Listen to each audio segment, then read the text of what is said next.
Assalamualaikum warahmatullahi wabarakatuh. Bismillahirrahmanirrahim. Nahmaduka ya ghafuru ya syakuru. Mashalli wa sallim barik ala sayyidina maulana Muhammadin wa ala alihi wa sahbihi asma'in nama ba'du.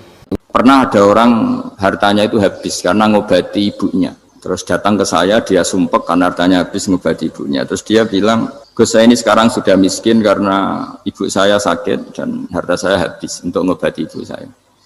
Terus tak guyoni sama saya, kon kepen pinter apa kepen goblok? Kepen pinter Gus, ingin pinter apa ingin goblok? Katanya ingin pinter. Kalau ingin pinter bahasanya jangan gitu, harta kamu itu masih di akhirat karena habis untuk ngobati ibu. Bayangkan kalau habis untuk maksiat itu habis betul. Terus dia mulai syukur, alhamdulillah Gus, harta saya habis secara heroik karena untuk mengobati apa ibu. Sudah pinter dia, akhirnya miskin sampai sekarang ya tetap pede saja karena masih punya tabungan di akhirat. Dan itu saya terinspirasi oleh ilmu juga. Jadi dulu Sayyidah Aisyah itu pernah nyimpan sepotong daging kambing, disimpan untuk dimakan beliau, karena beliau mau iftar ya, mau buka atau apa. Singkat cerita, karena bawaan keluarga Nabi itu sakhok, ada orang minta dikasihkan. Suatu saat akhirnya kan habis, terus Nabi tanya, yang daging tadi di mana? Habis. Terus Nabi cara menjelaskan tuh indah sekali. Harta kamu itu baju yang kamu pakai nanti ya rusak, yang kamu makan nanti ya ke WC. Wa tasaddaqta fa abqaita. Memang di semua riwayat itu pakai dhamir mukhatab mudzakkar, meskipun asal usul riwayat itu untuk Sayyidah Aisyah karena untuk umum. Yang kamu sedekahkan tuh yang masih, kamu jangan bilang kamu sedekahkan tuh yang habis, yang kamu sedekahkan tuh yang masih. Misalnya saya punya uang 1 miliar misalnya, terus pernah tak sedekahkan ke fakir miskin atau ke kiai atau ke pondok 100 juta. Itu yang mesti masih, karena kadung di luar kekuasaan kita. Kadung lillahi ta'ala. Justru yang masih itu yang potensi nanti untuk hal-hal yang kurang positif. Semenjak itu orang sedekah itu begitu entengnya karena itu yang masih. Ya tapi tentu sarannya yang tepat ya. Saya sekarang sering kampanye sedekah tepat. Karena misalnya sering saya itu didatangi orang kaya. Sudah dapat gratisan gerutu itu geremeng. Nah ini kita sudah pakai buminya Allah itu gratis, pakai airnya ya gratis, pakai oksigen ya gratis, kok masih gerutu, itu sudah jadi hamba yang nggak bener itu. Jadi bayangkan kalau kita pakai oksigen bayar, pakai buminya bayar, pakai airnya bayar semua, kayaknya kita tidak mampu membayar, dan kita sama Allah hanya disuruh ikrar, disuruh sujud. Pentingnya ilmu satu, bahwa itu akan menjadikan satu perilaku. Misalnya begini ya, dulu itu kiai-kiai Jawa zaman dulu itu berpatokan karena dulu pemerintahan Hindia Belanda, seorang lagi masih pemerintahan Hindia Belanda. Itu dalil yang sering diutarakan itu sebaik-baiknya umara itu yang datang ke ulama, terus sejelek-jeleknya ulama itu yang datang ke umara. Tapi semenjak pemerintahan Indonesia dan kemudian ditandai beberapa tokoh kayak Gus Wahid putra Kiai Hasyim jadi Menteri Agama, ada Gus Wahib putra Kiai Wahab juga jadi Menteri Agama, ada Kiai Fathur Rahman keluarga Mbah Maimun, keluarga Sarang juga pernah jadi Menteri Agama. Kemudian bersamaan dengan itu dibangunlah satu pegangan ilmu. Pegangan ilmu ini penting karena ini yang mengilhami semua orang Islam, terutama ya utamanya ulamanya. Ada seorang ustadz, seorang guru ngaji yang karena melihat rata-rata penguasa itu zalim ya, datang ke Harun Ar-Rasyid. Ini perlu disemak, datang ke Khalifatullah atau Amirul Mukminin Harun Ar-Rasyid. Karena beliau seorang raja, tentu terduga lah, atau ya umumnya atau gimana lah istilahnya, itu ya rata-rata ya agak seenaknya, namanya raja, namanya penguasa. Ini dalam pikiran ustadz itu, tidak mesti dalam fakta. Kemudian si ustadz itu matur, ya Amirul Mukminin, inni nasihun lak famusyaddidun alaika fala tajidanna fi nafsika syai'an. Saya ini mau nasihati Anda, kemudian saya cara nasihati itu keras, tolong jangan dimasukkan hati. Dia bilang famusyaddidun alaika, saya nanti kalau nasihati itu keras sekali, tolong dimaklumi karena ini penting, karena Anda harus dinasihati secara keras. Tapi sebelum nasihat itu diutarakan, kata Harun Ar-Rasyid, karena beliau Bani Abbas dan beliau orang alim termasuk muridnya Imam Malik, kata Harun Ar-Rasyid, uskut, kamu diam Ustaz. Inna Allaha ta'ala arsala man huwa khairun minka ila man huwa syarrun minni wa ma'adhalika yaqulu Allahu ta'ala faqula lahu qawlan layyinal la'allahu yatadzakkaru aw yakhsha. Jadi ini sekaligus etika dan norma ya bagi semua dai di Indonesia dan semua kita. Wahai Ustadz kamu diam. Allah Ta'ala itu ngutus orang yang lebih baik ketimbang kamu, yaitu Nabi Musa, ke orang yang lebih jelek ketimbang saya, yaitu ke Fir'aun. Itu saja harus pakai etika faqula lahu qawlan layyinan. Kamu harus ngomong yang halus. Jadi intinya ini Harun ar-Rasyid komplain. Kamu itu kalau jadi Ustadz ngaji kira-kira gitu. Jadi betapa baiknya orang dulu memahami Quran. Jadi Quran itu dibaca, kemudian kita mungkin baca terus jadi cerita.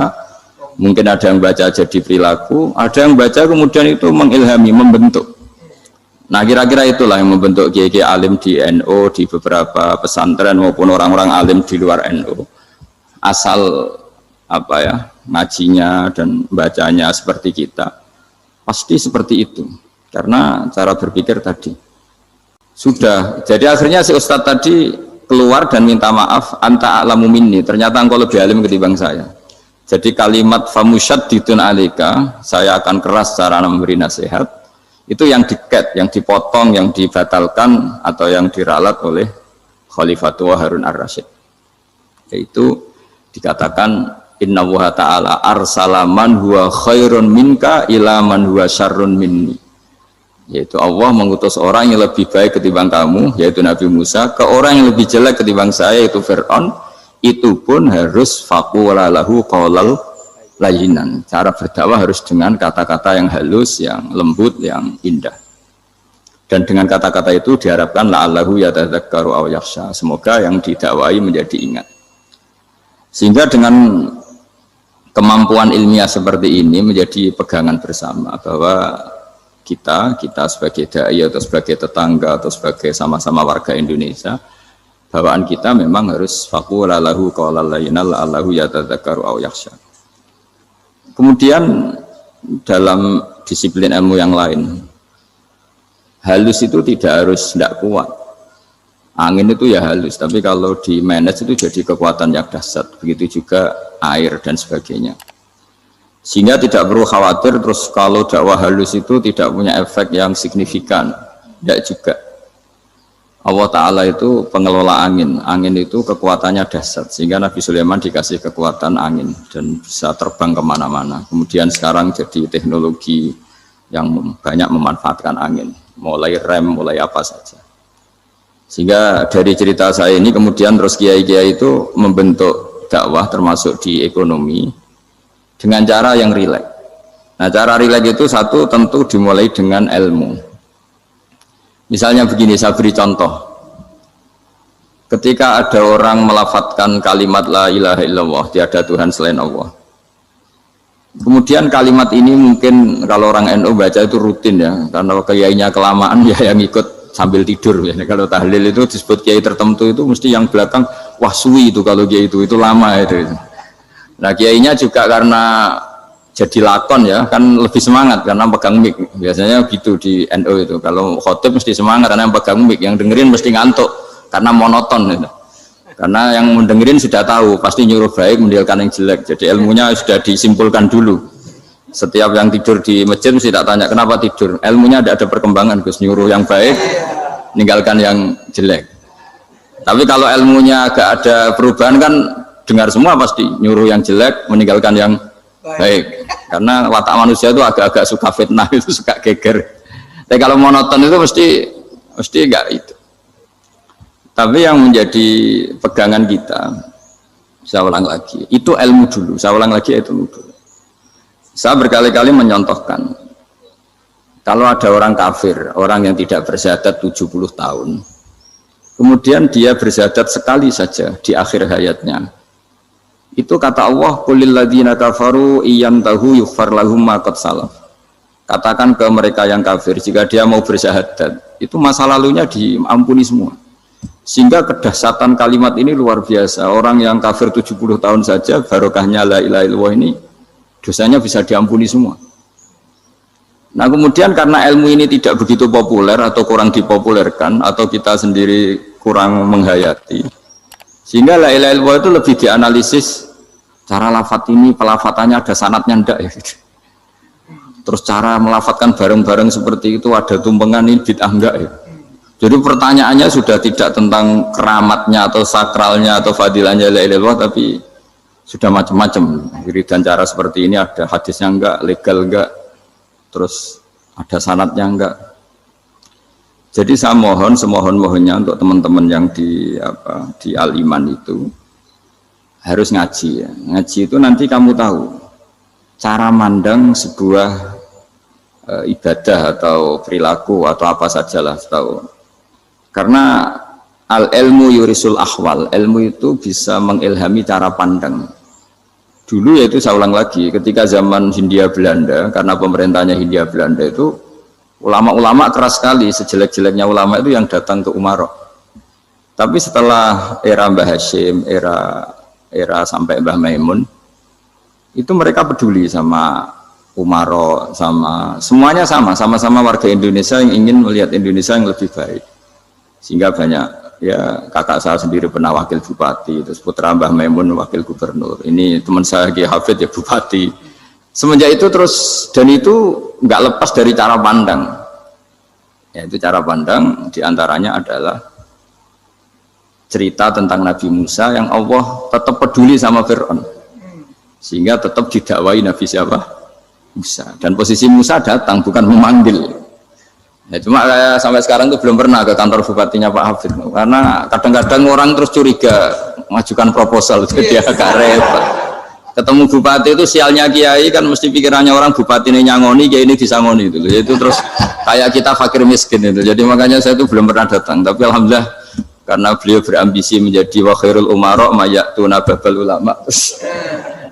Jadi datang tapi sangat ambisius, ingin mengalahkan ulama, karena dia kalau datang statusnya lebih tinggi. Ya tidak apa-apa, ini tawaduk tapi niatnya agak begitu tawaduk. Jadi datang. Jadi saya sering ke Jakarta tapi ya tadi jarang ya. Biasanya ngajarkan waktu hanya pas saja, tidak kurang tidak lebih. Biasanya ngajar di pondoknya Pak Kures itu di Baitul Quran ya. Hanya ngajar santri-santri itu. Nah, jadi pemahaman Quran dulu itu kata Imam Ghazali itu membaca Quran itu membaca, bukan bercerita. Kalau kamu membaca seperti ini, kunta qori'an, kamu pembaca. Pembaca itu yang mengambil pelajaran. Tapi kalau kamu hanya cerita, itu namanya kunta hakian. Sebenarnya Anda tidak membaca Quran, tukang cerita. Misalnya tadi cerita Nabi Musa datang ke Fir'aun. Itu kalau kamu hanya cerita, wah dulu itu ada orang namanya Fir'aun didakwai Nabi yang namanya Musa. Ya ini namanya tukang cerita. Kalau kamu pembaca tidak gitu. Betapa baiknya Allah, orang sengawur Fir'aun saja inginnya Allah masih ingin diselamatkan dengan mengutus Nabi Musa kekasihnya. Itu namanya kunta qori'an, kamu pembaca betul, bukan kunta hakian, kamu tukang cerita. Begitu juga seterusnya tentang Quran, ayat-ayat seterusnya. Sehingga yang diharapkan dari pembacaan Quran itu memang kita sebagai ahli baca, ahli mu'tabir ya, ahli yang ngambil pelajaran, bukan tukang cerita. Sehingga dulu ketika Sayyidina Umar radhiyallahu anhu ketika membuka Baitul Maqdis atau Baitul Muqaddas dan diajak syukuran, pesta-pesta makan itu, beliau nggak mau. Ketika ditanya kenapa engkau nggak mau, alasannya itu langsung beliau baca Quran. Jadi saya punya sekian contoh, saya ulang lagi, saya punya sekian contoh. Orang-orang dulu dengan Quran itu menyatu, bukan sekedar dihafal tapi menyatu. Sehingga bawaannya itu sudah Qurani, sudah Qurani.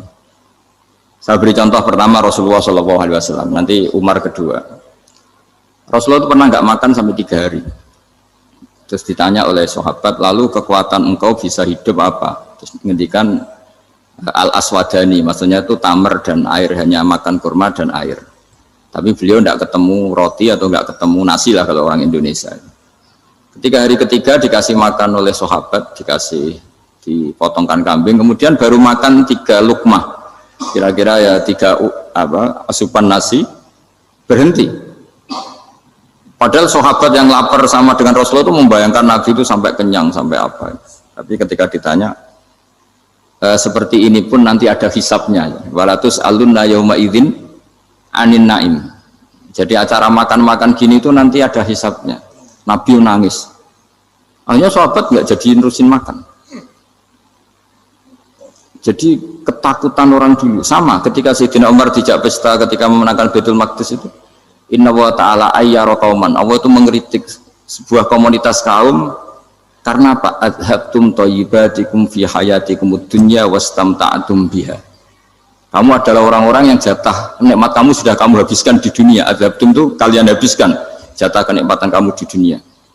Wastamta'tum biha, kamu di dunia sudah berpuas-puas. Maka jatah Anda sekarang di akhirat habis. Sehingga Sayyidina Umar enggak mau pesta-pesta karena takut jatah nikmatnya habis. Kata beliau terus astabqi thayyibati, akan saya sisakan sisi-sisi kebaikan saya supaya tidak habis. Corong Jawa itu aja dientek-entekno biar jatahnya masih.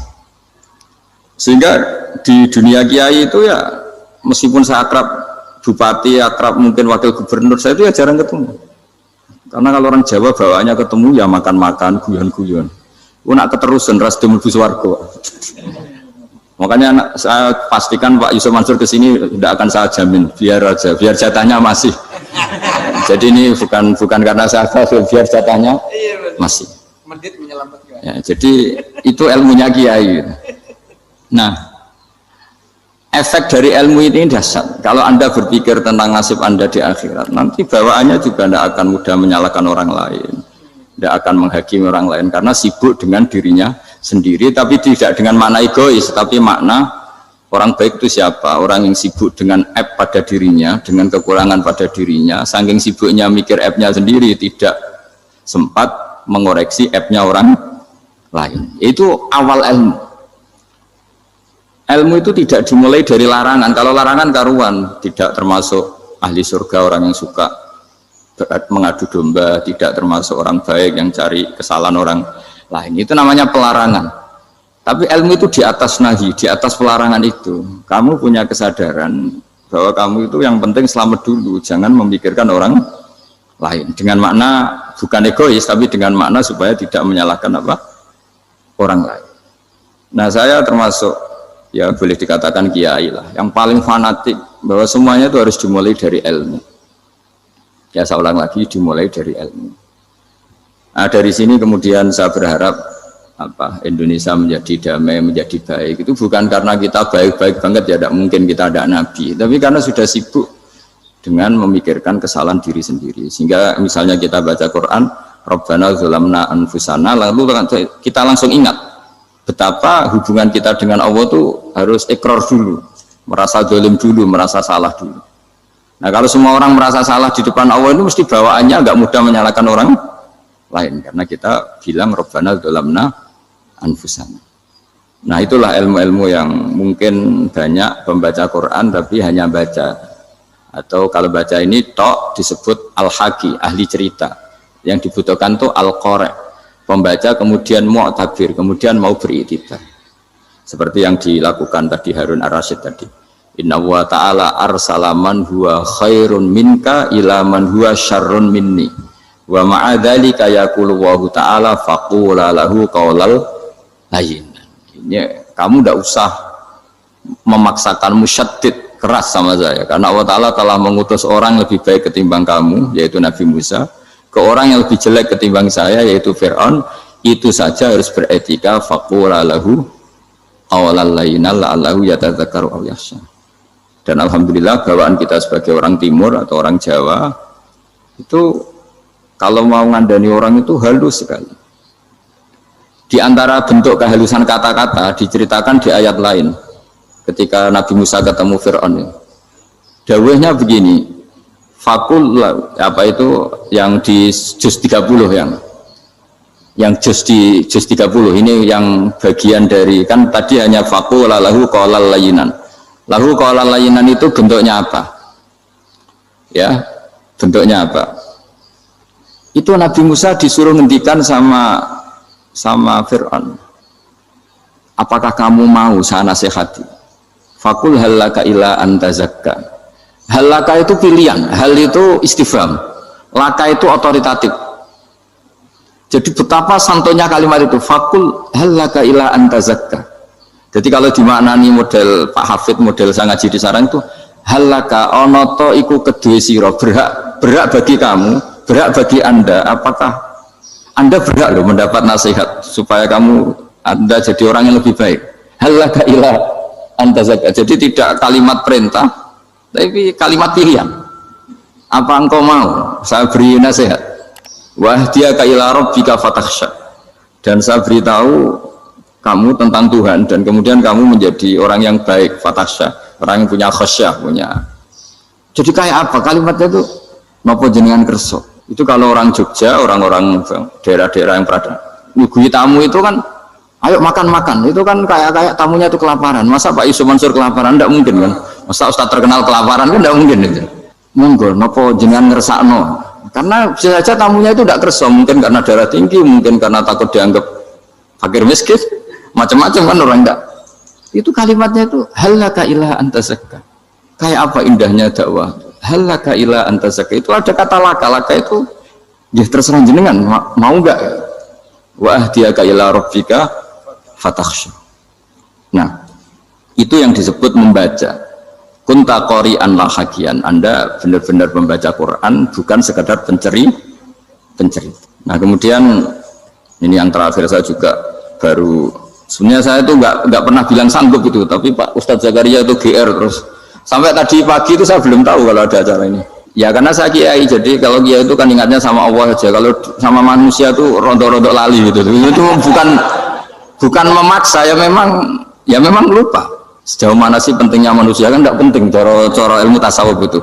Tapi karena ini titipan Rasulullah SAW terus menjadi penting kan. Dititipi umat kayak jenengan itu yang ya sudah ngaji ngatur kiai ribet itu. Kiai ini biasa ngaji kan, kiainya yang ngatur, santri ini enggak. Pak Yai ngaji tanggal ini jam ini. Itu kan mengabaikan semua aktivitas kiai. Padahal jam ini mungkin saya punya jam, mungkin jalan-jalan atau ngaji atau mutolaah atau munajat. Gara-gara Pak Zakaria ini kan terus Mas Tamam ini yang provokasi. Harus ngaji di jam ini, tema ini. Saya itu kalau ngaji ditentukan tema itu, ini memang saya agak keras di bab ini. Itu kayak ibarat gini loh. Saya ini dokter, kemudian ada orang yang sakitnya itu jantung, terus bilang ke saya, Pak dokter sembuhkan kukul saya. Wong penyakit ekstrimnya itu jantung, kok bila disembuhkan apa? Kukul. Kan nggak penting, sembuh tidak sembuh, kukul itu kan nggak penting. Jerawat itu. Kiai itu tahu kesalahan paling fatal manusia itu akidah. Tapi kadang-kadang mintanya ilmu yang tidak akidah, yang nggak penting. Jadi kadang-kadang kiai itu ya digurui betul kalau di Indonesia. Misalnya ini tidak nyindir loh, memang marah betul loh kalau di bab-bab seperti ini. Tapi ini biar jadi ilmu masif, ilmu yang general. Saya ulang lagi ya, Anda jadi dokter, tahu pasien Anda ini penyakit jantung kronis atau sudah fatal lah sudah. Terus orang itu bilang, Pak Yai, itu Pak dokter, tolong obati kulit saya supaya tidak jerawatan. Kamu bilang ini orang aneh enggak? Aneh kan? Nah, kiai juga gitu. Saya sering itu ada orang mau haji gitu, Gus doain saya jadi haji mabrur. Pernah belajar haji Pak? Dereng Gus. Mungkin enggak orang belum belajar nyupir terus kemudian minta didoain, Gus saya mau nyupir doain selamat. Nyupir aja enggak bisa kok minta doa selamat. Harusnya urutannya kan belajar dulu baru minta doa. Tapi kali ini aliman bener ngajaknya akidah dulu, ahli sunnah. Nah itu bener karena akidah itu hal yang prinsip memang harus. Kalau kebetulan nggak bener taruh visi betul. Untungnya kalau temanya bener. Jadi saya mohon ke seluruh orang-orang yang mau ngaji ke kiai itu tema itu biar yang milih kiai supaya tahu prioritas yang harus benahin. Jangan tema yang kita yang milih, jangan-jangan tema yang kita pilih itu tidak mendesak atau tidak penting. Ini bukan apa-apa, ini saking ingin baik saya ya, keinginan baik saya supaya dulu zaman sahabat ya gitu. Kalau ada pertanyaan salah sama Nabi dibenerin, cuma Nabi terlalu bijak, cara benerin tuh enak. Kalau saya karena tidak Nabi saja ya agak-agak kasar kan, kalau tidak Nabi tidak wajib bener terus, yang wajib bener terus itu Nabi. Saya beri contoh ya. Nabi itu ngendikan tentang kiamat, kiamat itu dahsyat, mengerikan gini-gini. Kalau pikirannya orang kampung itu begini, Nabi ini aneh. Cerita kiamat dahsyat tapi nggak ada tanggalnya, ada tahunnya. Harusnya ada dong biar kita bisa persiapan. Sehingga Nabi disomasi di tengah-tengah khutbah itu, ya Rasulullah mata sa'ah. Nah, karena ini orang Bedui, Nabi nggak dengerin, masih ulang lagi. Mata sa'ah ya Rasulullah. Ketika Nabi mengabaikan itu ada dua kelompok sahabat, yang satu bilang lam yasma, Nabi tidak dengar sehingga mengabaikan. Yang kedua bilang sami'a wa kariha, Nabi sebenarnya mendengar tapi tidak berkenan. Tapi diulang lagi ketiganya, ya Rasulullah mata sa'ah. Akhirnya Nabi jawab, mau tidak mau, karena kalau enggak ya namanya orang Bedui ngomong terus. Nabi balik tanya, ya karena cara berpikir dia kalau kiamat itu jelas kapannya kan bisa persiapan itu. Paling enggak pas mau kiamat terus pas ngaji Quran, apa kan bisa persiapan itu. Akhirnya Nabi balik tanya, ma'at tatalaha, Kalau kamu berani tanya kiamat, lalu persiapan kamu apa? Ya, terus orang itu bilang masyhur itu, ma'adatullah kabira sholatin wala siyamin wala kadza wa kadza walakinni uhibbuka. Saya sebenarnya tidak punya persiapan ya Rasulullah, cuma persiapan banyak puasa ya enggak, banyak sholat enggak, tapi saya mencintai engkau. Masyhur itu jadi hadis paling legenda, almar'u ma'aman ahabba, sebagian disebut anta ma'aman ahbabta. Ini kata semua sahabat yang di masjid. Si Bedui ini orang paling dibenci sahabat karena mengganggu Nabi saat khutbah, tapi akhirnya ini menjadi orang paling dicintai sahabat karena barokahnya itu hadis itu keluar secara terbuka, almar'u ma'aman ahabba. Sebagian riwayat yuhsyarul mar'u ma'aman ahabba, nanti orang akan sowan sama Allah bersama orang yang mereka cintai. Nah, itu sahabat-sahabat fama farihu ba'dal Islam farahahum biadal hadis. Mereka tidak pernah senang setelah masuk Islam sesenang hadis ini. Karena kita tidak perlu soleh-soleh banget, cukup nyintai orang apa? Soleh gitu. Makanya saya sekali bilang itu ya, kadang-kadang saya jadi orang alim itu ya rugi. Ruginya tadi. Misalnya untuk menjadi orang alim kan harus hafal Quran, ngaji Bukhari, Muslim, Ikhya. Ternyata pengumuman kedua orang nggak bisa apa-apa. Gelombang kedua para pecinta, waduh, itu kan repot ya. Jadi kita yang jadi orang alim susahnya bukan main, ternyata disaingi pengumuman kedua dan para pecintanya. Wah itu kan akhirnya ketemu orang-orang nggak jelas tadi itu. Nah itu ya termasuk farah dalam Islam, farhatul aidin. Jadi senang itu di Islam itu ibadah. Ya qul bi fadlillah wa bi rahmati fa bidzalika falyafrahu. Senang itu diperintahkan Allah. Saya tuh sering di kamar, kadang itu nyun sewu kayak gatelan gitu, apa itu. Ya agak kukur-kukur terus merengut saja malu. Malu saya itu dilihat Allah kok kayak agak ridho itu malu. Ya kayak tadi lah, kamu dikasih rumah gratis, kemudian pas yang ngasih datang kamu kelihatan cemberut, itu yang ngasih kan mangkel. Jadi dikasih gratis masih cemberut. Sama hubungan kita dengan Allah itu semuanya dikasih gratis. Makanya tabassum, senyum itu ibadah. Kita yang nekuni ilmu hadis, betapa hebatnya Nabi ngendikan, kalau kamu tidak bisa ibadah yang berat-berat, cukup ibadah senyum. Kadang ngendikan tol koti wajin, kamu cukup berwajah yang indah, yang menyenangkan. Tabassum, senyum. Kalau kamu tidak bisa membalas jasanya orang yang ngasih, minimal kamu senyum, lihat minimal kamu kelihatan seneng. Gitu. Makanya seneng itu sudah ibadah. Dan sekarang orang untuk seneng aja susah, karena bawaannya nuntut orang lain supaya kayak keinginan dia, bawaannya nuntut, ya ribet, kalau gitu ya ribet. Makanya saya bilang al ilmu yurisul ahwal, ilmu itu diperkuat, nanti yurisul ahwal, ilmu itu akan membentuk Anda. Dulu beberapa raja itu ya kumo luhur karena jadi raja, punya apa saja, tapi punya penasihat ulama, itu nasihat itu sederhana. Ada seorang raja tanya ke kiai, gimana dengan semua kerajaan saya? Wah, padahal dia punya apa saja. Jenengan miskin sekali, itu kerajaan seluas ini. Kok bisa aja? Terus ditanya sama si ulama tadi. Andaikan Anda di padang pasir, kemudian kalau tidak minum segelas air itu mati. Apakah Anda akan membeli segelas air ini dengan semua kerajaan Anda? Oh iya, pasti apapun saya lakukan untuk mendapat satu gelas air. Terus la tafrah bimulkin la yusawi syarbatamain. Kamu jangan bangga dengan kerajaan yang nilainya itu enggak sebanding dengan segelas apa? Air. Akhirnya raja itu mikir, saya tidak jadi raja bisa hidup. Tapi kalau enggak minum air mati. Berarti penting satu gelas air. Akhirnya lama-kelamaan ini anggap kerajaan itu biasa, ternyata enggak sepenting segelas air. Ya seperti kita lah, misalnya orang enggak punya Alphard itu enggak malu. Tapi kalau nggak punya celana itu malu. Kamu mau punya Alphard tapi nggak punya celana? Kan nggak mau. Yaitu ilmu. Ilmu itu yurisul akhwal. Ilmu akan melahirkan satu perilaku. Jadi kalau ilmu Anda mantap, pasti syukurnya juga mantap. Gitu. Ya makanya saya termasuk kiai yang selalu mendorong pentingnya ilmu. Bahkan kata Sufyan Ats-Tsauri ngendikan saking pentingnya ilmu ada kata fa'lam annahu la ilaha illallah. Dimulai kata fa'lam. Dan saking pentingnya ilmu itu setiap nabi itu status permanennya itu hanya satu, mengajar.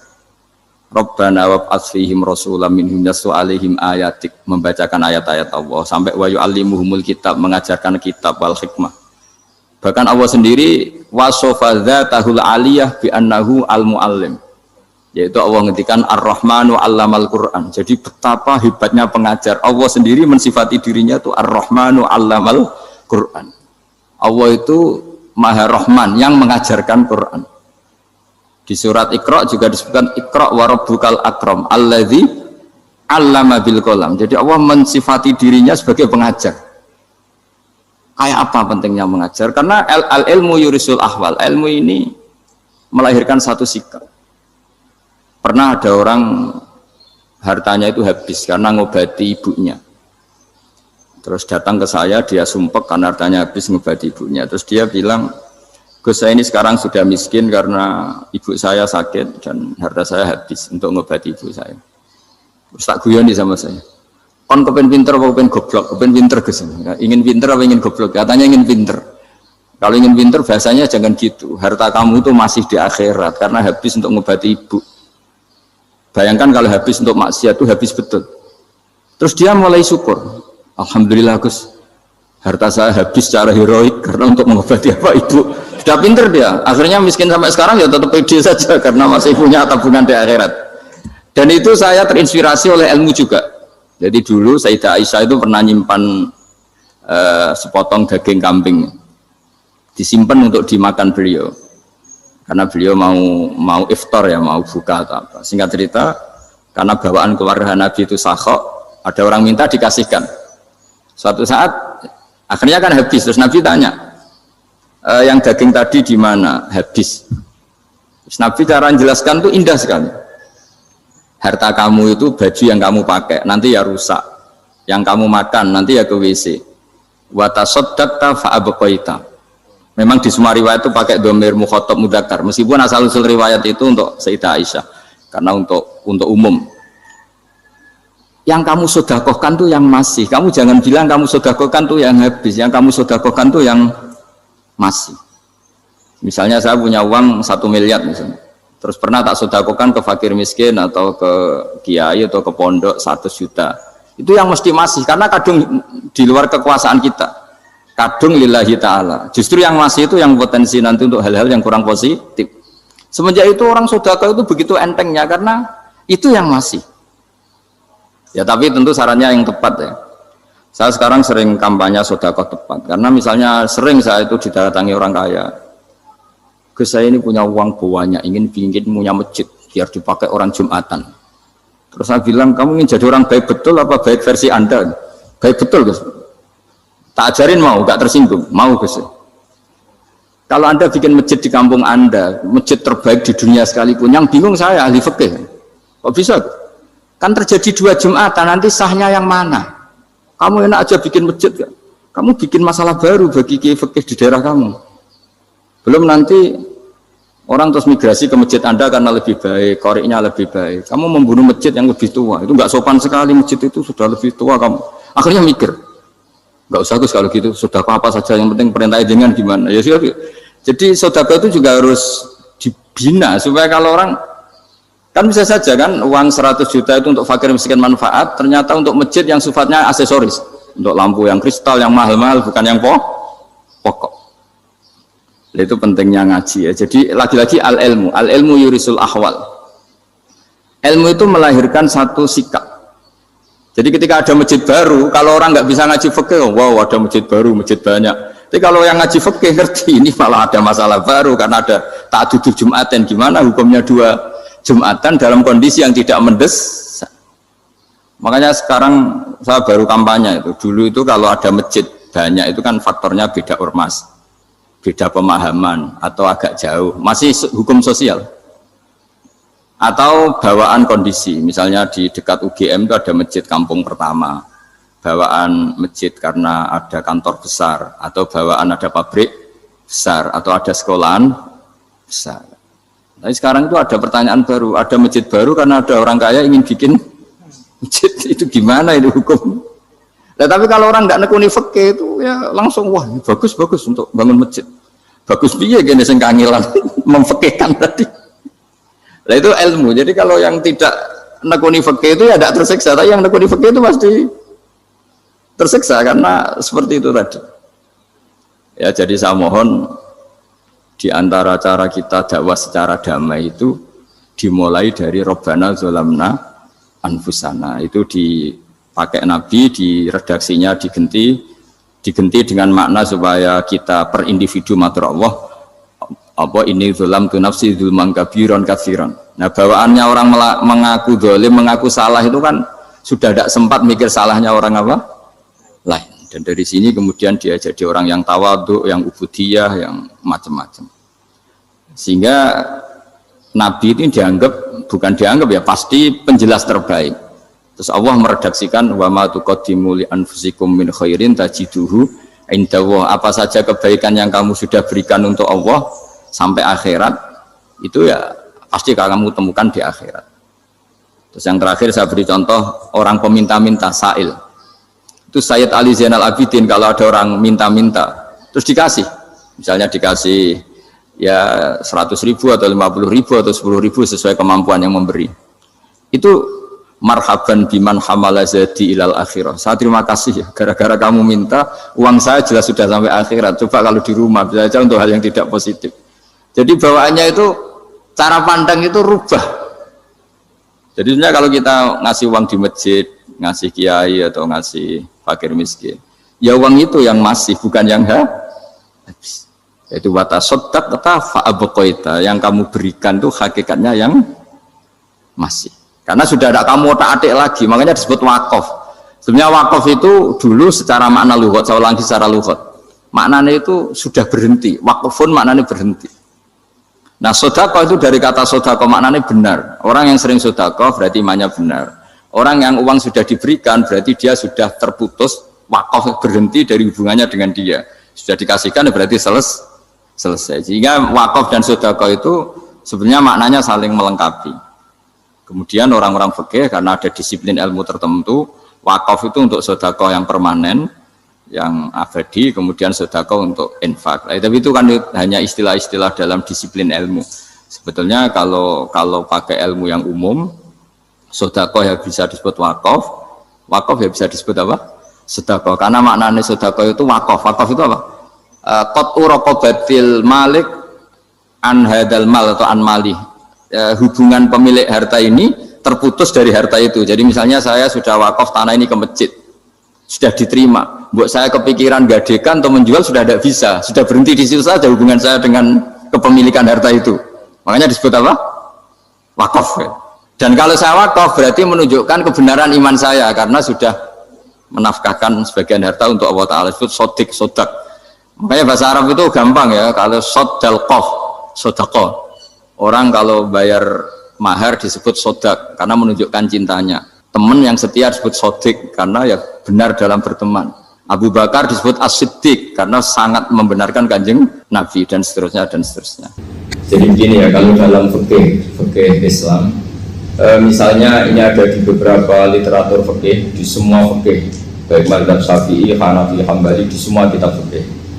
Misalnya ada orang mau masuk Islam, terus konsultasi sama ustadz atau sama kiai, Pak saya mau masuk Islam, kamu nggak boleh ngambil sikap monggo ngeteh dulu, itu tidak boleh. Atau apalagi jajak ngobrol dulu, karena 5 menit kita mempersilahkan ngopi dulu itu artinya dianggap kita membiarkan dia dalam keadaan kafir 5 menit, dan kita dianggap ikut tanggung jawab. Sehingga di bab ada ulama yang ngebabkan itu sampai di bab murtad. Termasuk murtad adalah orang yang dimintai mensyahadatkan non muslim kemudian disuruh ngopi dulu atau ngeteh, karena dianggap pembiaran sekian menit masih berstatus kafir. Jadi ibaratnya gini ya, kalau kita mungkin baru bapak-bapak baru pakai celana pendek terus ada orang kecelakaan di jalan, saya tak pakai baju dulu nanti baru kamu saya selamatkan, itu kan naif. Kalau begitu saja naif, apalagi orang yang kafir kemudian pas mau minta disyahadatkan kita bilang monggo mandi-mandi dulu, ngeteh-ngeteh dulu, berarti ada pembiaran sekian menit, dia masih berstatus kafir. Artinya begini, kalau dia saat itu kok dimatikan oleh Israel berarti mati dalam status kafir, dan kita ikut tanggung jawab karena harusnya bisa Islam andai kan kita mensyahadatkan saat itu juga. Jadi itu bab-bab yang dianggap ekstrim dalam kutubil fikih, bab-bab fikih. Makanya dalam kitab fikih Saya berkali-kali ada non muslim mau bersyahadat ke saya, itu saya bilang ke santri-santri saya, saat itu juga harus kamu ajarin meskipun pakai bahasa Indonesia. Yang penting status kafirnya apa? Iya. Baru setelah itu ada hukum sosial ya, mungkin kita nawarin teh atau kopi atau apa. Makanya di sini dibabkan bab seseorang harus tergesa-gesa atau bercepat-cepat atau ngambil sikap bergegas untuk melakukan kebaikan. Terus ayat kedua yang dipakai Sayyidina bin Abi Salam itu begini. Ketika Allah mensifati orang munafik, status orang munafik itu apa? Wa idza qamu ila sholati qamu kusala. Mereka kalau dipanggil untuk sholat, ya berangkat tapi kusala cara malas-malasan. Sehingga untuk menunjukkan kita loyal sama Allah itu, ya paling tidak ada sikap di atas rata-rata. Ya. Makanya ada sa'i, ya, lari-lari kecil, tawaf juga disunatkan ada lari-lari kecil, disebut ar-romal, romal itu lari-lari kecil. Untuk menunjukkan bahwa kita loyal sama Allah itu tidak sakobri cara Jawa. Nah itu dibabkan sendiri. Jadi beda antara tergesa-gesa sama ekspresi serius. Jadi musyawarah itu ya kira-kira kan nggak mungkin lah kita dipanggil rektor atau kiai atau orang tua kita terus jalan leha-leha itu kan nggak mungkin. Nah contoh yang diambil di sini begini. Ketika ada debat terbuka antara Fir'aun dan Musa, saya ulang lagi ya, ada debat terbuka antara Musa dan Fir'aun. Kan Nabi Musa datang ke Fir'aun. Lalu kata Fir'aun, ini asal-usul ayat ini saya terangkan sejarahnya. Kata Fir'aun, lalu kalau kamu tidak nuhankan saya, Tuhan kamu siapa? Terus kata Musa, Rabbus samawati wal ardi, yang nuhani langit dan bumi. Fir'aun masih berkelit. Kalau Tuhan di bumi, setahu saya kemana-mana yang dituhankan saya, kata Fir'aun. Ma'alim tulakum min ilahin ghairi. Terus Nabi Musa masih ngendikan, ya sudah Tuhan yang nuhani langit. Terus Fir'aun manggil Haman. Haman itu arsitekturnya Fir'aun. Ya Haman ibnili sorhal ali abduhul asbab samawati fa'attaliya ila ilahi Musa. Haman bangunkan kami piramida yang tinggi. Saya ingin melihat Tuhannya Musa. Musa akhirnya mikir, karena kalaupun Fir'aun bisa naik ke langit tetap tidak bisa melihat Tuhan. Kita tahu Tuhan nggak bisa dilihat. Kita yang mukmin aja udah lihat, apalagi Fir'aun rivalnya. Akhirnya Musa ganti argumentasi, yaitu argumentasinya Musa, Rabbukum wa Rabbu abaikumul awwalin. Ini perlu diingat dan perlu saya sampaikan. Yang nuhani kamu dan yang menuhani leluhur kamu, itu sangat memukul Fir'aun. Karena logikanya kalau Fir'aun itu Tuhan, berarti babanya dulu tanpa Tuhan. Ini ada Tuhan terlambat ya. Jadi kalau Fir'aun Tuhan, berarti mbahnya tanpa Tuhan, karena zaman era mbahnya belum ada Tuhan. Karena perdebatan itu banyak penggawa Fir'aun yang mukmin. Wah ini Fir'aun nggak bener ini. Kalau dia Tuhan berarti mbahnya tanpa Tuhan. Karena kalau iman itu akan diadili, akan dieksekusi, maka orang ini berstatus rojulum mu'minum min ali fir'auna yaktum imanah. Maka di Quran diterangkan wa qala rojulum mu'minum min ali fir'auna yaktumu imanah. Ada seseorang yang iman tapi menyembunyikan iman. Lah orang ini selalu ikut rapat di rapat-rapat penting Fir'aun, termasuk rapat ketika Fir'aun dan para tentaranya memutuskan membunuh Musa. Karena dia ikut rapat dan eksekutornya besok disuruh menangkap Musa, orang ini malam itu juga nemuin Musa terus bilang innal mal ayat tabiru nabi kaliyak dulu kamu Musa, rapat tadi malam memutuskan kamu besok dibunuh, maka kamu harus bergegas meninggalkan Mesir. Nah, dari kesimpulan itu, dari cerita itu kemudian diambil cara hukum fikih bahwa untuk menyelamatkan darah harus jasa, harus bergegas. Andai kan Musa itu kok sak kobre, sak sempate, maka keburu. Andai kan ini rojul ini tadi, orang tadi penasihat tadi kok sak kobre ya, maka berarti Musa terlanjur tertang. Jadi itu pentingnya ulama ya. Jadi cerita yang linier, cerita yang seakan-akan cerita di tangan ulama tetap menjadi al-ahkam al-fiqhiyah, menjadi ketentuan-ketentuan apa? Fikih. Jadi yang diambil di sini adalah lelaki tadi yang ikut rapat tadi bergegas menemui Musa, memberitahu kalau kamu besok mau dieksekusi, fakhrus, maka kamu harus cepatnya keluar dari Mesir untuk menyelamatkan diri. Terus oleh Sayyidina bin Abi Salam dibabkan bab harus tergesa-gesa menyelamatkan darahnya orang apa? Islam. Jadi ini penting saya sampaikan. Jadi al-qasas, ya, semua cerita di Quran itu tidak sebagai cerita, karena Quran tidak ingin melahirkan pendongeng, tapi harus menjadi ibrah, menjadi teladan. Jadi makanya terus di kitab-kitab ulumul Quran diterangkan al-qasas, ya, beberapa cerita di Quran adalah semuanya menjadi ketentuan fikih. Saya ulang lagi ya, semua cerita yang ada di Quran itu menjadi ketentuan fikih, meskipun alurnya apa? Cerita. Kayak tadi kan alurnya cerita bahwa lelaki ini bergegas nemui Musa supaya Musa cepat keluar dari Mesir. Terus dibabkan babul musaroah ilan musifid. Saya teruskan. Wa kama laro'ai nama yaktulu musliman lau tabtu'u alaihi lakota lagu fal musaroah ila takrisihi min wajibatun idlaisal unatu mahmudatan fi kulli syai'in falaha mawatin tuhmadu fiha wa mawatin tutammu fiha wa kadzalika al musaroah wal lain wal dhulta wa ghairuhuma. Terus cara berpikir ulama,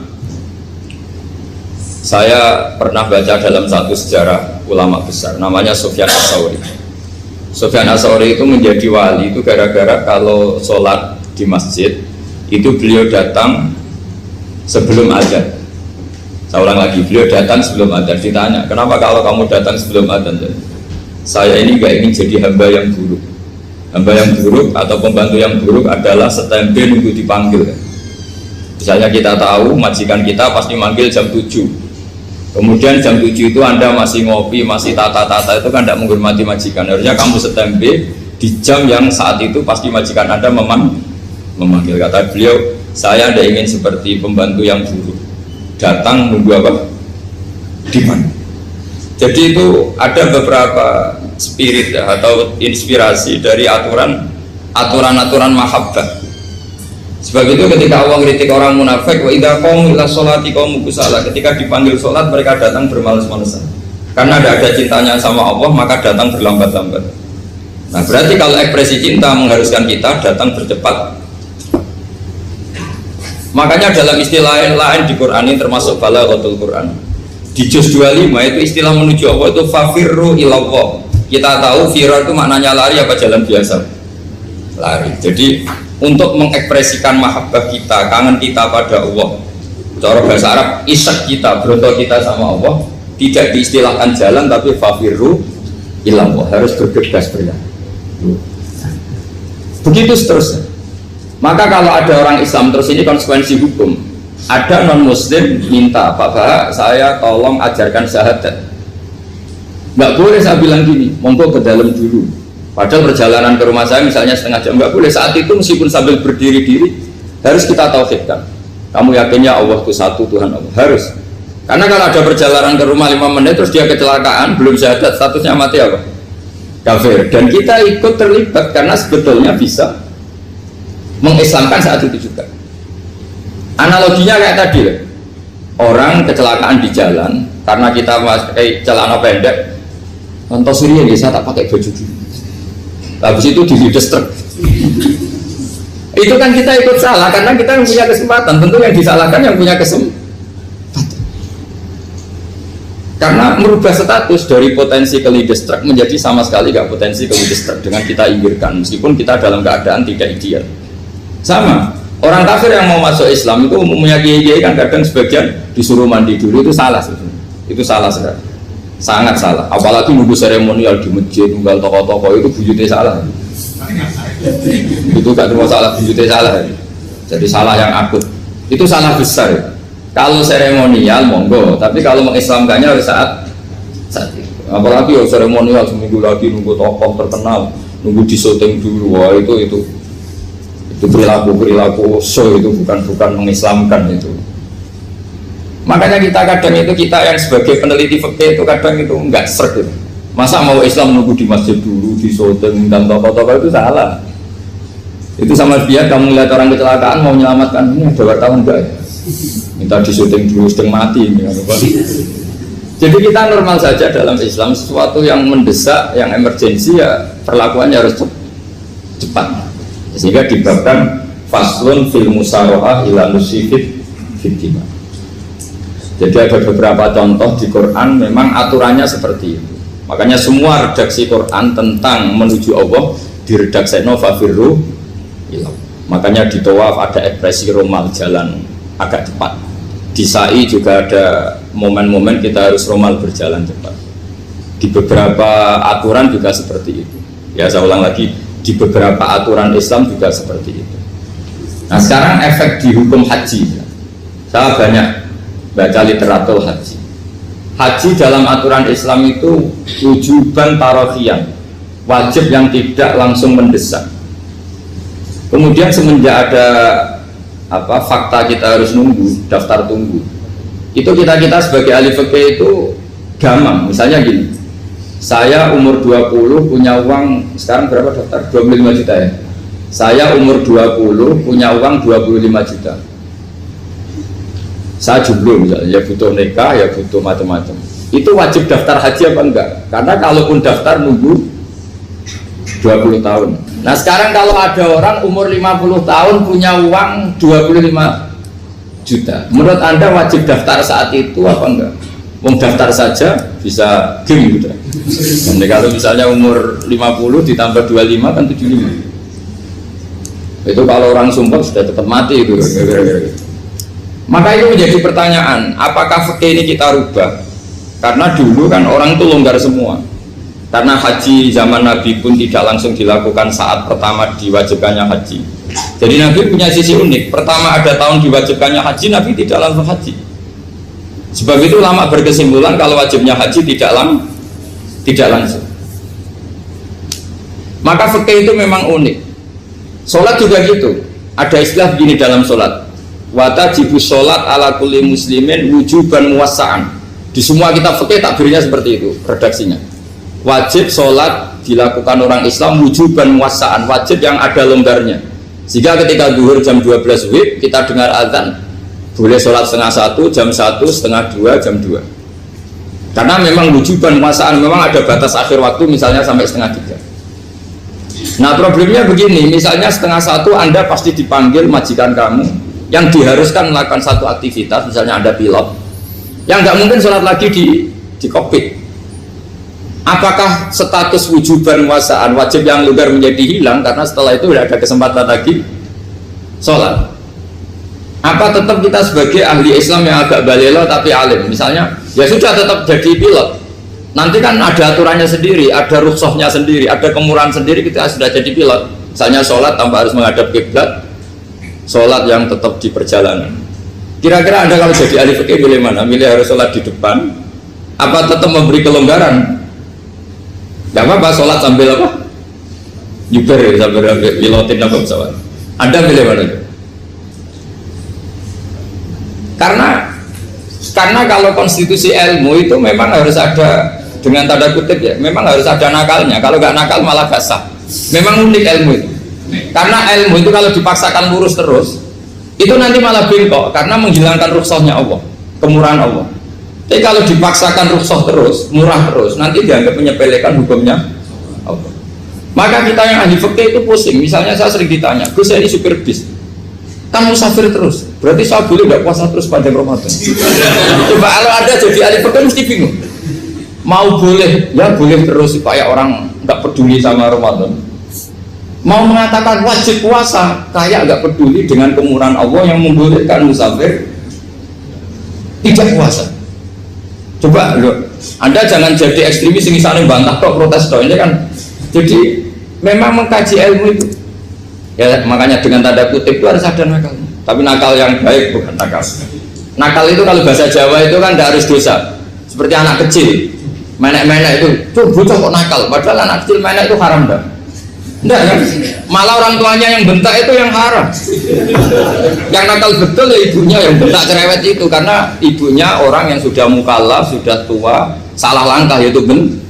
Kalau anaknya naik meja itu ya sebenarnya bahasanya tidak nakal, lucu. Oh jelas pinter coba bisa munggah meja, harusnya diapresiasi. Tapi rata-rata itu semua akal mecah gelas. Coba malah boe malah mecah tabungan. Bapaknya marah tukang nguras tabungan. Sebetulnya senakal-nakalnya anak kecil itu nakal orang tuanya, itu pasti. Karena ini sudah kena kitab, sementara anak-anak belum kena. Saya pernah punya tamu, karena di tradisi Kiai itu sering punya tamu. Bapak ibunya itu kultus sama Kiai, bentak anaknya disuruh salim sama saya. Anak kecil kan nggak mau jalan-jalan terus, marah. Tak marah orang tuanya tak marahin, yang dosa itu kamu bentak anaknya. Kalau anak kecil itu kena diskon rufi al-qalamu ansalasin. Di antara aturan Islam apa? Tidak ada keharusan bagi 3 orang. 1 anak kecil sampai balik, 2 orang tidur sampai bangun, 3 orang gila. Artinya anak kamu itu tidak kena kitab untuk sopan sama saya. Kamu yang kena kitab baru sopan sama anak-anak. Nah ini ada Jawa itu kadang keliru. Jadi orang tua itu marah-marah memaksakan anaknya sopan. Padahal Allah memberi diskon anak kecil itu belum wajib sopan. Nggak apa-apa ada tamu naik-naik kecil. Asal masih anak kecil. Makanya Rasulullah ketika beliau sholat sujud itu Hasan Husain itu naik. Cara Jawa Nabi itu 3 tumpahan. Semua riwayat mengatakan Nabi itu diam saja, gak berani ngangkat. Sampai sahabat itu ada yang ngomong, ini Nabi sujud lama sekali ada apa? Jadi kita punya riwayat itu ya baru kayak sahabat yang agak nakal. Semuanya itu sujud, tapi bareng di atas rata-rata ada sahabat yang belakang ngomong, ada apa tuh ini sujudnya kok lama? Barokahnya itu ditemukan riwayat, oh ono putune. Karena Hasan itu naik di atas punggungnya apa? Nabi itu andai ada yang ngomong riwayat ini tidak ditemukan. Barokahnya ada yang mongok itu mungkin kalau sekarang mungkin semua masjid mongok karena orang sekarang jarang yang khusyuk. Kalau dulu hanya 1 yang di belakang. Setelah itu Nabi memberi penjelasan, saya tadi sebetulnya harus mengakhiri sujud saya sesuai aturan umum, tapi ada cucu saya tak biarkan sampai dia puas naik punggung saya sehingga dia turun baru saya naik. Filosofinya apa? Begini, anak kecil 1 tidak kena kitab, 2 jangan sampai sholat itu jadi problem. Kalau Nabi nyentak Hasan membentak putu ono bae sholat kok diganggu, maka sholat menjadi trauma. Gara-gara sholat bahasa bentak saya. Lama-lama anak ini trauma dengan sholat karena dianggap problem. Makanya saya termasuk kiai nggak berpendapat anak kecil nggak boleh di masjid. Sering kan anak kecil di masjid ayo khutbah rame. Saya termasuk setuju tetap boleh. Kalau dibentak di masjid maka dia trauma dengan masjid. Bangsa ke masjid dibentak. Lagi pula kadang-kadang orang tuh gaya-gayaan tok. Wah rame orang khutbah rame nih. Padahal kalau nggak diramein anak-anak malah udah tidur. Kita kan tidak bisa menjamin kalau perilaku kita lebih baik gitu. Mendingan kan anak-anak main di masjid dibanding di karaoke kan. Jadi kan, lah ini maksudnya saya, ini fikih ya. Fikih itu wilayahnya, makanya jadi ahli fikih itu susah-susah gampang. Jangan hanya berpikir protes dengan ketentuan fikih, mengkaji yang sebanyak-banyaknya itu tadi. Misalnya Anda seorang supir permanen, supir bis terutama. Kalau truk kan bisa leha-leha, kalau bis kan apa ada deadline-nya ya waktu, seperti bis jurusan Surabaya Semarang. Saya kan sering naik bis jurusan Surabaya Semarang. Kadang-kadang supirnya melihat saya tanya, Gus saya ini supir, saya ini Ramadan itu gimana ya? Ya saya sudah ngerti setengah nakal, dan senengnya dijawab rasa poso ya saya tahu. Tapi masalahnya secara fikih kalau kamu mengatakan kamu harus puasa terus, kamu melanggar konstitusi ilmu. Memang musafir punya diskon boleh tidak puasa. Pertanyaannya, bayarnya kapan? Mau Syawal ya nyupir lagi, Zulhijjah ya nyupir lagi, nanti sampai Ramadan ya. Nah terus, ya pas kamu cuti, biasanya cutinya pas sakit, boleh diskon lagi karena sakit. Coba. Nah, andai kan Anda jadi ahli fikih milih zaman. Lu kalau orangnya soleh terus kayak ustadz-ustadz di sini kayak dosen UI kan, masa dosen UI Universitas Islam nggak Islami kan nggak mungkin. Mungkin memilih poso kan. Masalahnya ini kan hukum untuk orang kebanyakan, nggak boleh hukum musuh gak kuat. Sahur jam 3:30 ngombe vitamin pokoknya harus kuat. Itu udah hukum, itu saran. Hukum itu beda dengan saran. Hukum itu hanya berbicara musafir itu boleh store. Kalau saran memang boleh, ya usahakan kamu makan 3:30 pas fit, terus kalau ngumpir selesai jam 10 nanti istirahat. Memangnya majikan bisa ngatur jamnya? Itu fikih. Maka menjadi perdebatan yang namanya pergi itu apa? Menurut Imam Syafi'i pergi itu ya dari rumahnya ke tempat yang asing yang tidak wilayahnya namanya pergi. Menurut Imam Ahmad bin Hanbal enggak. Pergi itu tidak kerja. Jadi orang yang supir yang seperti itu namanya tidak pergi tapi kerja. Tanyakan ke publik, misalnya jenengan ke UI, istri kamu atau suami kamu ditanya, istri kamu kemana? Kira-kira jawabnya bilang pergi jalan-jalan apa bilang kerja?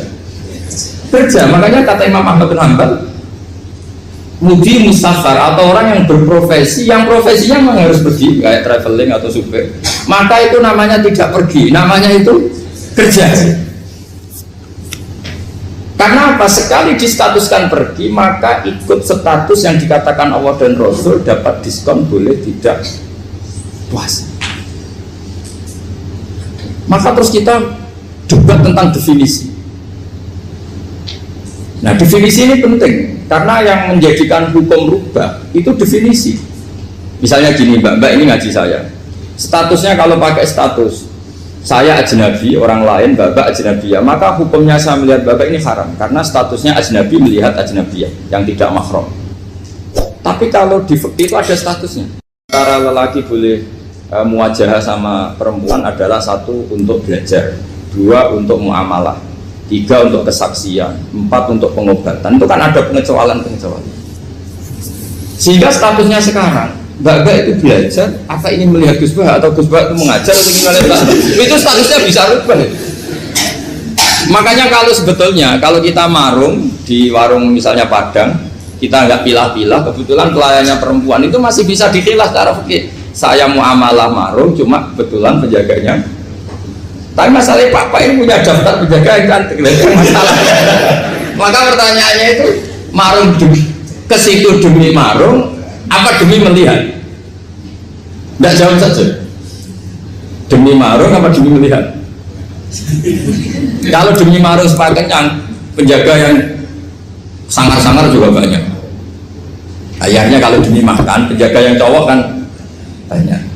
Kalau demi melihat, berarti yang dihitung kan niatnya.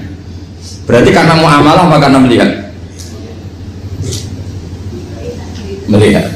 Itu status. Jadi makanya kalau mudi musafar itu namanya orang pergi atau orang kerja? Orang kerja. Maka menurut pikirannya Imam Ahmad bin Hanbal seperti itu harus puasa karena dia adalah pekerja, bukan musafir. Lalu dalam masalah jumlah 3 hari misalnya, kalau dalam fikih kita, nggak saya kenapa ngomong fikih terus ya, karena banyak yang melupakan fikih. Jenengan pergi haji, zaman Nabi haji itu jamak dan qashar terus. Padahal hajinya Nabi itu, haji itu minimal kan berapa hari minimal itu? 9, 10, 11, 12. Sebenarnya haji itu minimal hanya 4 hari. Karena 13 Dzulhijjah bisa nafar apa?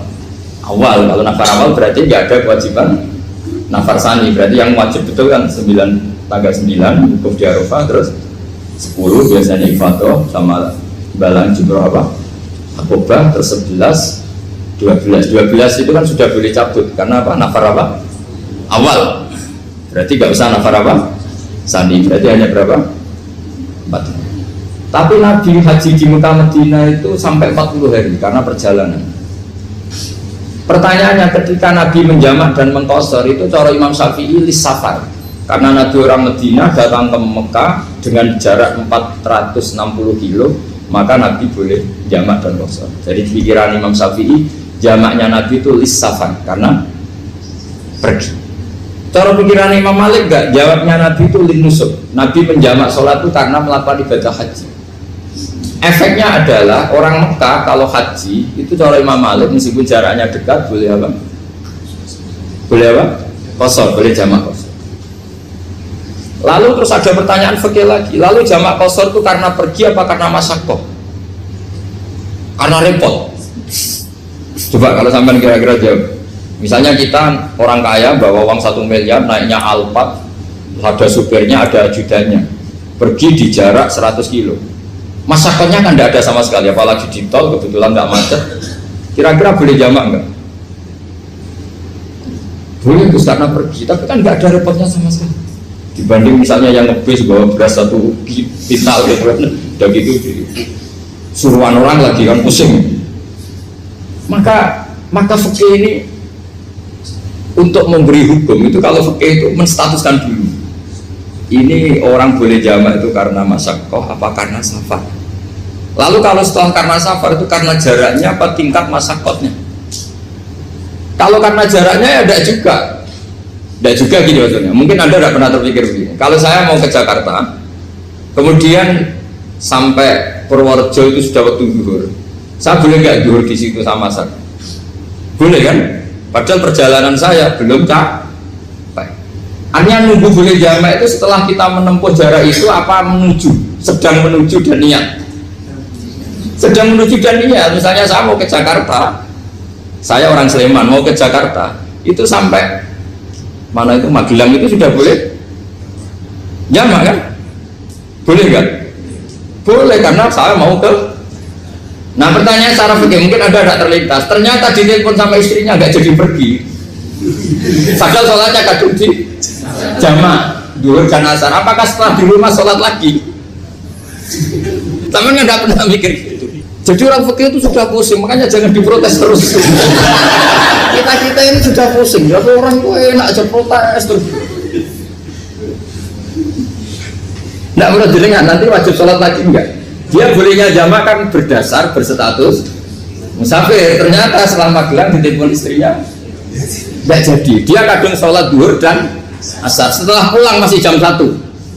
Terus ada asar, wah sholat. Kalau ada sholat lagi apa enggak? Jangan saran. Kalau saran, wah sebaiknya sholat lagi. Itu tidak hukum, itu saran itu namanya. Saran dengan hukum beda. Sholat lagi beda. Ketika ada jaga itu berdasar malas atau berdasar hukum? Apa? Nah kalau anda sholat lagi, pertanyaannya gini, Allah itu tidak punya tradisi mewajibkan 2 kali. Pertanyaan fikihnya mesti gitu. Dan saat anda di Magelang menjamak itu melakukan sesuatu yang disahkan oleh agama. Berarti pas anda jamak duhur asar, sesuatu pas melakukan itu kan berstatus sah dan boleh. Meskipun setelah itu ada masalah, istri kamu nelpon terus pulang. Tapi pas itu kan sudah dinyatakan oleh malaikat sah, anda sudah duhur dan asar. Kalau melihat itu tidak wajib mengulang. Tapi bisa saja malaikat ada yang usil. Itu sah karena anda berstatus musafir. Berhubung status anda hilang, maka poin anda sudah sholat juga hilang. Kamu milih fikih yang mana? Jadi peneliti fikih itu beda dengan orang-orang yang dengarin protes. Beda karena nekuni itu beda karena ada konsekuensinya. Makanya fikih itu sampai saya punya kitab fikih itu dikarang satu orang itu jumlahnya 20 jilid, per jilid itu segini. Jadi satu meja ini dikarang satu orang. Itu mulai yang presisi, yang detail sampai yang khayal. Yang khayal juga ada. Yang khayal itu tadi beliau banyak menghayalkan diri. Suatu saat anda datang ke Mekah itu hanya butuh waktu 20 menit. Zaman itu belum ada pesawat. Lalu boleh gak jamak, boleh gak nakal. Nakal itu begini. Sama orang kaya punya jet pribadi, misalnya ada Ronaldo masuk Islam, orang kaya. Itu bisa gak puasa. Karena begini. Misalnya dia orang, contohnya orang Arab ya. Orang Arab, jangan orang. Dan contohnya itu dibalik saja. Di sini itu kalau imsak jam berapa? Imsak Ramadan jam berapa? 3:30 aja biar aman ya. Kalau 3:30 kan masih imsak. Dia terbang ke Mekah. Jadi orang sini puasa jam 5 kan mulai puasa. Dia terbang ke Mekah kan masih malam. Makan terus dia. Mekah mau ada matahari terbang lagi ke barat. Karena dia menghindari berstatus puasa. Atau sebaliknya dia orang Mekah jam 12 puasa, 12 siang puasa. Dia wah kalau 6 jam lagi buka bisa baratnya saya. Terbang ke Indonesia. Ke Indonesia terbang baru 1 jam di sini sudah buka. Itu khayal. Jadi itu ada khayalnya. Itu lama dulu sebelum ada pesawat sedang mengkhayal gitu. Bolehkah orang yang di Masyrik ke Maghrib demi itu? Kalau anda jadi Raja Salman jam 1 kok sudah nggak kuat apa? Puasa itu diberi saran terbang ke Indonesia. Itu kalau pakai jet kan nggak sampai 9 jam, 1 jam ke Jakarta. Sudah ada wow akbar. Bukan. Boleh nggak? Mau kamu nggak bilang, oh nggak boleh. Wong di Jakarta sudah bisa sih. Masa sudah matahari terbenam orangnya nggak boleh? Bukan. Lah ya. Apa? Kalau resikonya gini, sampean mungkin nggak mikir, resikonya gini, kalau dia berstatus musafir, bolehnya buka karena musafir, pertanyaannya dia wajib bayar. Kan musafir bolehnya kodok nanti harus bayar, tapi kalau dia buka normal kan bayar, beda, efek-efeknya beda. Sampean jangan protes, Gus Baik gimana, mau ngaji mana tidak sedang ini kan ngajinya para dosen, para pegawai, jadi harusnya itu jadi mufti, ngaji untuk jadi mufti bukan ngaji untuk mendengarkan. Jadi makanya saya mohon jangan sering protes sama ulama itu sudah pusing karena efek-efek hukum itu tidak gampang. Kayak tadi misalnya kalau dia boleh buka atas nama musafir, resikonya wajib bayar. Masalahnya Raja Salman ini mau enggak dia inginnya. Maka pertanyaannya itu kitab yang milik saya tadi yang 20 jilid tadi, ulama itu mulai dulu sudah membayangkan bagaimana kalau suatu saat ada satu kendaraan. Kenapa ulama bisa bayangkan itu? Karena ada buruk. Meskipun mereka nggak numpak buruk, hanya Rasulullah, tapi kan bisa bayangkan ada toyul waktu itu bisa dilipat. Karena ulama dulu ahli astronomi, jadi bumi itu bulatnya gini, muternya gini. Berarti suatu saat ada satu ilmu di mana orang ambil satu posisi terus melewati toyul waktu, ngalami lintasan waktu. Mulai dulu itu sudah dibicarakan. Pertanyaannya lalu status orang ini kayak misalnya tadi orang Mekah ingin cepat buka terbang ke Indonesia. Orang Indonesia menghindari imsak, misalnya 3:30, dia belum sahur. Wah, kalau saya di Indonesia ini sifatnya sahur. Wah, saya tak terbang ke Mekah. Enak kan terbang di Mekah ternyata masih jam 8. Wah, bisa makan sepuasnya jam 8 malam, maksudnya jam 20. Kan enak ya. Bar wareg balik ke Indonesia terus jam 1 siang. Jam 1 siang kalau ini cepat buka terbang ke timur. Langsung buka. Berarti dia kira-kira masa aja 3 jam. Tapi terus ya mungkin kalau sampean tahu kok sudah repot-repot ngono tinggal turu delok sinetron kok buka dewe. Itu tidak hukum, saran itu namanya apa? Kalau hukum tetap tadi yang dikatakan puasa adalah imsak, mulai jam imsak sampai ghurubus. Lalu pertanyaannya lagi, ghurubus samsi sampai imsak itu konversi jam apa nyata-nyata ghurubus samsi? Kalau yang dilewati khatul istiwa itu nyata, fi'lan, kalau dalam bahasa Arab fi'lan awaqiyah. Tapi kalau Anda orang kutub, saya sering kirim-kiriman surat sama mufti-mufti yang ada di Timur Tengah, di Eropa, konsultasi maksudnya. Orang kutub itu kan tidak ada matahari, tidak ada apa-apa. Jika kalau Anda baca kitab di kutub, mesti Gus Bak darah pembohong. Misalnya orang kutub ngaji saya, kamu harus subuh sebelum matahari terbit. Sekali matahari terbit, waktunya hilang. Duhur setelah matahari agak ke barat. Asar kalau matahari terbenam, hilang waktunya. Terus mereka mesti bilang, mataharinya di mana? Maka pertanyaannya, boleh gak mengkonversi waktu untuk orang kutub? Jadi misalnya pola umum subuh jam 4:30, berarti antara subuh dan qadha itu 1,5 jam. Subuh sama zuhur polanya berapa berarti? Kalau 4:30 sampai jam 12 itu 6 sama 7,5. Berarti ya kira-kira habis subuh nunggu 7,5 jam baru zuhur, nunggu 3 jam baru asar, nunggu 3 jam baru maghrib. Berarti waktu puasa kira-kira antara jam 4 sampai jam 6. Berarti berapa jam itu? 12 sama 2 14 jam. Oke, berarti orang kutub harus puasa 14 jam. Tidak bergantung waktu mata. Tapi ada lagi pertanyaan lucunya gini, lalu 14 jam itu dimulai dari mana? Apa asal 14 jam? Apa harus ada konsensus setarnya? Masih ada PR lagi. Menurut kamu gimana? Ada konsensus setarnya dimulai jam 4 dini hari. Apa asal jumlahnya? Imsak 14 jam. Mungkin lagi kan? Itu di Denmark itu ada satu musim di mana siang terus sampai sekian bulan. Siang terus sampai orang sana itu capek. Kenapa ada siang terus? Logikanya kan tadi bumi itu bulat-bulat, saya juga belajar falak, astronomi. Kalau tepaan kamu di sisi yang barat agak utara atau agak selatan, matahari ini ngentrong terus. Sehingga bumi mulak malik ya kamu kesentron terus karena kita ini kan tepaan di katulis istiwa, di khotul istiwa. Sebenarnya katulis istiwa itu bahasa Arab dari kata khotul istiwa. Khotun itu garis, istiwa itu tengah. Islam itu oleh Allah memang dipilih di tempat paling top yaitu Mekah. Mekah Ka'bah itu suratul ardi. Jadi sebelum ditemukan ilmu astronomi itu Nabi sudah ngendikan Al-Ka'bah suratul ardi. Ka'bah itu pusarnya bumi. Sehingga di Ka'bah itu satu-satunya area yang terbebas dari medan magnetis.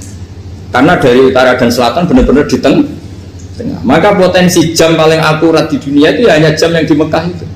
Karena apapun akuratnya teknologi di Amerika atau Jerman, karena jam itu dari logam tetap ketarik medan magnetis, entah berapa 00, tetap kena. Misalnya jam di Jerman lebih dekat mana kalau Jerman? Mesti ketarik medan magnetis, entah berapa kadarnya. Karena materi jam dari logam. Sementara di Mekah karena di tengah itu terbebas dari medan magnetis.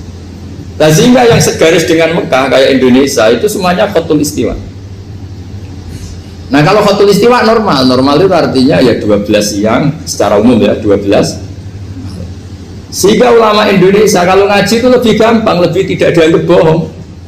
Karena ya ada terbitnya matahari, ada zawalus samsi, ada hurubus samsi. Coba kalau kitab itu Anda baca di kutub utara sama kutub selatan, murid kamu bingung semua.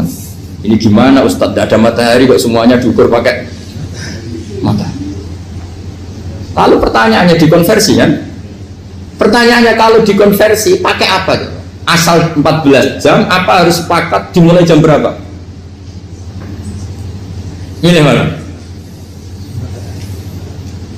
Milih sepakat. Pertanyaannya kalau sepakat, ukurannya siapa yang jadi ahlul halli wal aqdi?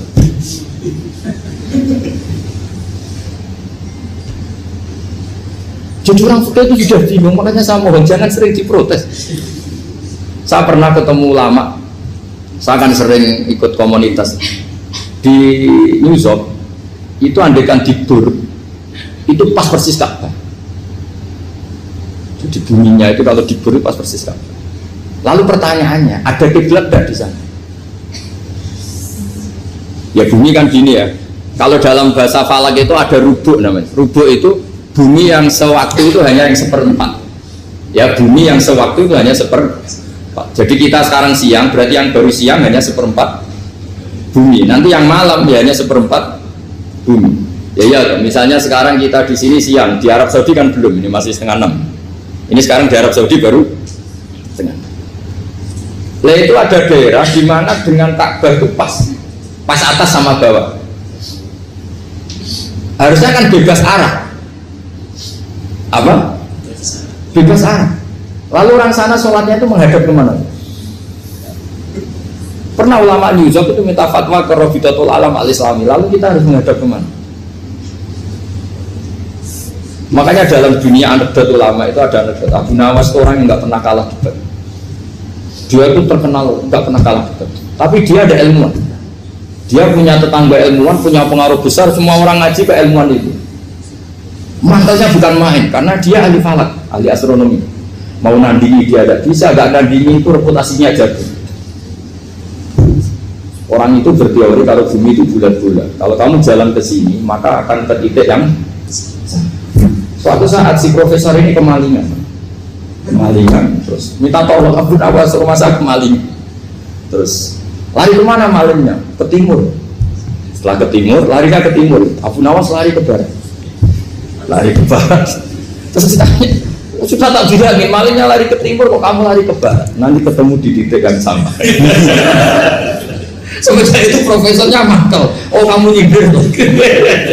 Artinya Abu Nawas gak terima. Teori anda itu gak bisa. Secara keilmuan benar, tapi secara faktual gak boleh. Berarti kalau ada orang ngejar istrinya lari ke timur, dia harus tetap ke barat. Nanti ketemu di titik yang sama.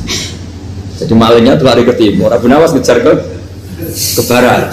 Ketika ditanya profesornya, sudah bilangin malingnya tuh lari ke timur, kenapa ada ke barat? Kata anda nanti ketemu di titik yang sama karena bumi bulat-bulat. Nah pertanyaannya gini, lalu kalau yang segaris itu ada arah enggak? Kayak New York tadi. Menurut kamu tetap berkiblat apa enggak usah? Loh kalau yang rubuk jelas. Mungkin kalau rubuk begini loh, misalnya begini, terus kamu di sini sama sini kan masih ada arah, tapi kalau sini sama sini masih bisa kiblat. Sama tidak usah protes, orang fikih sudah pusing, tidak usah diprotes, karena yang dipikir itu macam-macam. Nah ya makanya ini mengkaji ya, saya mohon ya kayak tadi ini mengkaji, saya mohon ya, saya cukupkan sekian. Sementing apa ya, kita ada respeknya lah sama ulama. Jadi ulama itu susah, mikirnya susah, harus tanggung jawab di depan Allah, di dunia diprotes terus. Ini mungkin yang bawa kitab ikutnya halaman 293 ya. Itu yang mungkin nanti bisa dikopi sama yang nggak punya tag. Yang nggak punya tag mengkopi sama yang punya. Di sini diantaranya itu ada bab faslun fi dzikri rajul manaqiba nafsi. Bab seseorang boleh menyebut kelebihannya sendiri. Asal niatnya tidak riya. Di sini dicontohkan, tadi Bapak siapa namanya? Samsul. Pak Samsul ya. Di sini diceritakan ketika mau masa paceklik, saya ulang lagi masa paceklik, itu Nabi Yusuf karena merasa amanah dan merasa punya kemampuan mengelola ketahanan pangan, beliau bilang ke rajanya, qala ja'alni ala khazainil ardi inni hafizun alim. Raja, jadikan kami pengatur ketahanan pangan karena ini hafizun alimnya dan saya terpercaya. Hanya Nabi Yusuf seorang nabi tentu panutan, beliau menonjolkan kemampuannya itu boleh asal untuk kemaslahatan.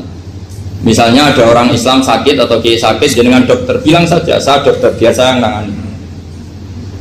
Itu boleh karena motivasi Anda dalam menyelamatkan Pak Kiai tadi atau orang yang sakit, bukan motivasi Anda adalah hadun nafsi, misalnya kalau dalam bahasa keinginan apa? Pribadi. Jadi itu boleh. Jadi ini di beberapa contohkan.